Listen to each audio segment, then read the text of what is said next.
I'm Cara from Flamingo Physio and welcome to the third video in my Flamingo FIT knee series. Now this video is ideal for anyone who has a relatively normal knee but perhaps has an occasional niggle. You're keen to improve your strength and prevent future problems. If you're experiencing a bit more pain at the moment, then please watch the second video in the knee series for more appropriate advice.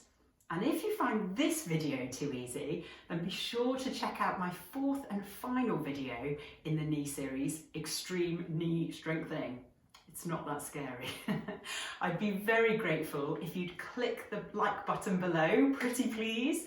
And of course, please subscribe for loads more content covering the whole body, plus some fun bonus videos coming soon. I'd also love to hear your comments about the videos, so feel free to tap away below. Thank you.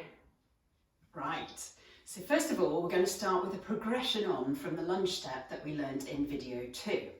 So this is a simple, effective way to work most of the leg muscles, including the bottom muscles that really help support the knee. We're aiming to get some muscle burn at this level, so what I'm going to ideally get you to do is move continuously. So if you have a larger room that you can use, or perhaps a smaller room, but walk in a circle, that's something that you could try. So to warm yourself up a bit, we're going to start with a smaller step. So just step forwards a little bit and drop the back knee down and keep going across the room. Okay? If you feel comfortable with these, then try a slightly longer step and keep going. So step forwards a bit further and drop the back knee down and continue. This is what we're aiming for at the moment. Now, the key message is to be aware of what your front knee especially is doing. So firstly, under no circumstances, as you step forwards, do you let the knee move inwards. What you want to do, ideally, is step forwards and aim for your second or third toe. I also want you to be aware of how far forwards the foot is travelling over the foot. Now, it's absolutely fine and normal for the knee to move over the toes, but it does put a little bit more strain on the knee. So it's one to avoid if you do have a niggle. So what I'd like you to try ideally is to stop the knee when it's level with the heel and then drop the back knee down and continue. Step, level with the heel and drop the back knee down. Now, as you're doing all of these, try and keep your tummy muscles pulled in, nice and tight. If it helps, pretend I'm about to punch you in the tummy. You're going to tense to prepare for the impact.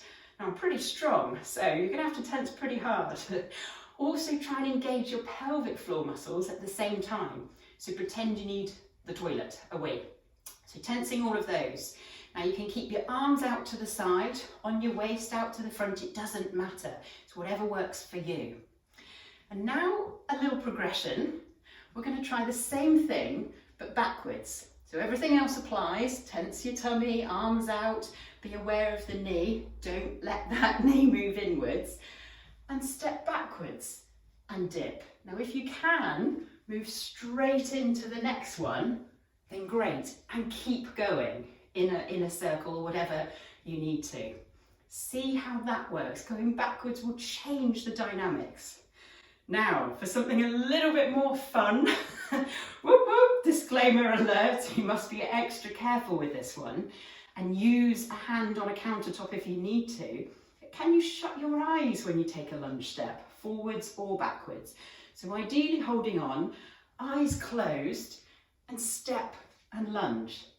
Now this uses your proprioceptive system. This is your brain talking to your muscles and your joints without using your eyes, so you don't fall over. It's great flamingo practice. So try it and see how you get on. But obviously I would suggest starting with your eyes open to begin with. So for these ones, it's continuous movement. Keep going. Start with the forward squat, lunges, sorry, getting ahead of myself, and keep going. Okay, I gave the game away in the last video, but next up we have the squat progression. And just like the lunge step, this can be done in two ways. So first of all, you can squat and let your knees move forwards. So you're going to squat down as far as you feel comfortable still. You're going to keep your back and your head up tall if you can. Arms out in front of you or out to the side or on your waist, it's whatever feels easier. And you're going to squat down. Alternatively, you're going to squat with your bottom moving backwards and your knees not moving forwards. It takes a little bit more concentration perhaps.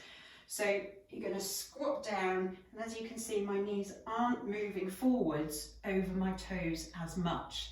So it takes a little pressure off the knees while still working all the leg muscles in a really great way. So I'd like you to try both. So be mindful, use a mirror, something like that if that helps. So squat down and let your knees move forwards, and then squat down and don't let your knees move forwards. Now, I should mention you can do all of these barefoot with socks on or with trainers, it doesn't matter. Now, the important bit, as you improve and you feel that you can perhaps go a little bit lower with the squat, I want you to be mindful of what your feet are doing. So it's absolutely fine for them to turn out a bit as you squat lower, but if the lower you go, the more they turn outwards, it can be a case of compensation for a tight calf muscle or a tight ankle joint. Now, to be able to continue the exercise and keep going lower to progress your muscles, try raising your heel just a little bit onto a small, stable surface, like a book. Fancy that! The Flamingo Physio book is perfect. Available in the UK right now, or as an ebook for the rest of the world, Amazon. So, putting that on the floor, whatever you've got at home, put your heels on the raise, and you may notice that now you can go a lot lower because your calf or your ankle, whichever is the offending part of it, is no longer a problem. Practice on the raise and see how you get on, and you may feel that in the future you can do more without the raise, so take it away. Now, how many should you be doing, I hear you cry? Well, first of all, I want you to be listening to your body and stopping when you can't do any more. So ideally, please don't just get to 10 and think, right, that's enough. If pain isn't an issue, keep going until you can't do any more, ideally from fatigue in your bottom, your thighs, anywhere. It doesn't matter where it's coming from. If it's a muscle ache, that means we're getting to the nitty-gritty and working everything. Now, personally, I love to challenge people after they've done as many as they feel they can do and say, could you do just one more repetition, rep, for £10,000? Now, often the answer is, yeah, of course, but show me the check first. After that, I then say, well, how about another one for £1 million? If you say no, well, we know you've reached your limit. Disclaimer, I'm not paying anyone. Okay, if you can do 30 to 40 of an exercise, that's absolutely brilliant, but it is time consuming. So it's then time for a progression to make it harder. So ideally you're fatigued around the 10 to 20 mark. Now, obviously the more you do, the fitter, the stronger you should get. So you should find in time that you can do more quite easily. So this is when you need a progression, and it saves you time. So you can make a squat harder, of course, by going a lot lower and slower, going right down and coming back up. Now, to make it quite a lot harder, instead of going down and coming straight back up, can you go down and pause and then come back up, squeezing your bottom cheeks all the time, of course. By stopping yourself from bouncing at the bottom, it means your muscles have to work even harder. Great. And of course, if you're lucky enough to own one, my 100 kilo weight, you could just use bags of flour in a rucksack, hold it nice and close to you and squat down and see how that feels. Now, In the ideal world, you'd aim for as many as you can until you're fatigued, have a rest, and until you're recovered. So that could be 2, 3, 4, 5 minutes, whatever you feel is okay. And then go again. Rest again and repeat. Ideally, 3, 4 times. Now we're talking about really getting into muscle strengthening. See how it feels for you. If you can manage 4 or 5 sets, so that's lots of repetitions, then try it just twice a week or so. So make sure you have a good few days in between. Okay, we're on our hands and knees for this next one, and please feel free to use a pillow or a knee support under your knees to make it more comfortable for you. And what I'd like you to do is be in a box shape. So I'd like your hands directly under your shoulders, and you can have a flat hand or a clenched fist. It's whatever works best for you, it doesn't matter. I also want you to keep your knees directly under your hips. Okay, now the important part. Do not let your back arch. You want to aim to keep it in neutral. So to find neutral, try this. Really arch your back up to the ceiling and then really stick your bottom out, the happy cat, angry cat, and find the midpoint. And hold it there, okay? And this needs to stay throughout the whole movement. This is the most important part of all of this. The next thing is to tense your tummy muscles, your abdominal muscles. It's a punch bag time again. Imagine you're gonna be punched and you tense yourself to protect. If you can tense your pelvic floor, pretending to stop yourself passing urine and wind at the same time, brilliant. Now what you're gonna do, neutral spine, tensing, is you're going to lift one leg up into the air, straight up and down. Do not let that neutral spine move. Now as you do it, just be aware that you're not leaning heavily onto one side to gain the movement. So to alter things slightly and target the hamstring a bit more, you could aim to have a slightly straighter leg and lifting up. It doesn't matter, it's whatever works for you, but as always, mix it up. So try some with a more bent knee and then some with a slightly straighter knee and see what works for you. You can also, neutral spine, tensing, turn your foot in or out a bit and lift up. Bit of a dog peeing one for that one.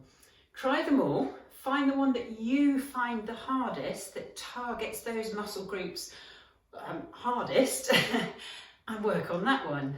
You can do the others as well, and again you're aiming to really go for fatigue if you can. So when you do the ones with your knee more bent, you're going to be hopefully targeting your gluteal muscles, your bottom a little bit more. When the leg is a little bit further out straight, you're going to be targeting your hamstring muscle a bit more. Try both. Okay, now for some calf muscle work. And this can require a little bit of balance control. So if you don't feel that steady, then feel free to hold onto a wall or a chair or something. But, spoiler alert, it's all about the balance in the next section. So it may be worth warming yourself up now in preparation for what we have to come. So for this one, I want you to start with your feet about hip width apart. But again, you can change that in or out depending on what works for you. And you're just slowly going to go up onto your tiptoes and back down. It's as simple as that. Now the slower you go, the harder it will work the muscle. So once again, start with perhaps just a few, 5 to 8, something like that. Have a rest and repeat and see how you feel the next day before perhaps attempting a lot more. I don't want to cause any calf cramps and things like that. Now I need you to try some with a straight knee and a bent knee. So it ensures that we work, there's lots of different muscles in the calf, and it ensures that we work them all, because some of them cross over the knee and the ankle, and some of them only cross over the ankle joint and not the knee. So with a straight leg, you're going to go up and down, and then keep your knees bent and go up and down. Good. Now to make it really, really hard, go really, really slowly. So up and down. And to try something slightly different, try what we call an eccentric muscle work, which is where the muscle is strengthening but it's lengthening. So for the calf muscle, that means going up onto your tiptoes and then really slowly coming back down. Good, keep going. Now, because I'm a pernickety physio, I want you to be extra aware that you're not leading with a dominant limb when you go up. So if you notice you're going up and you're just kind of veering to one side, it can be that you're favouring a stronger leg. So don't do it. So have a mirror or something in front of you and make sure that it's nice and equal. You can also try it on one leg if that feels okay, and try it a little bit faster if that feels all right. Now, to progress things, why not try a bit of a hop? So that's probably a little bit further down the road after you've tried some calf raises, but to get some more explosive movements going in, give it a go. Right, once again, it's a Flamingo FIT video, so it's that time for optimising your balance. Yay! Now we're going to start with some one leg standing, 30 seconds or so, it doesn't matter, to kind of warm yourself up. Make sure that you swap legs at this point, and anything goes. You can have the other leg in front, out to the side, whatever, it doesn't matter, but kind of warms your balance system up a bit like a muscle, get the juices flowing. Now we're going to incorporate some brain training. Yes! So onto one leg, please, and I'd like you to count backwards from 97 in fours. 93, 89, keep going, you get the twist. Swap legs, halfway through. 37, 33, 13, 9, great. So by challenging your balance, like distracting yourself, it means your brain has to concentrate on more than just the balance, which is more like real life. And it's very, very good for you. Doesn't matter what you do, that's just one example. Now let's try some balance with our eyes closed. Be safe. Do use a fingertip touch on a wall or a chair if you need to, and have your arms out to the side if it helps. So aim for 30 seconds, and this time I'd like you to shout out as many 4-letter words as you can think of from the word flamingo. Ready, go. Eyes closed. Remember, if you're on one leg and you wobble, that is absolutely fine, because it shows that your brain and your body are working really well to correct yourself. Don't try and wobble, and obviously if it's really wobbly, then you need to take things back a step, so perhaps see video 2. And that's it! A massive well done to you. When you've recovered, please check out the next video in the series, Flamingo FIT HIT. So it's high intensity interval training for those who are wanting to really get some cardio work going as well. I'd love to hear how you got on with this video in the comments, and of course please like and subscribe so you don't miss out on my next videos. Now, if you're keen for a more in-depth knee and hip treatment guide, then I have got videos available on my website, www.flamingophysio.co.uk, for online courses. Bye bye for now, see you soon.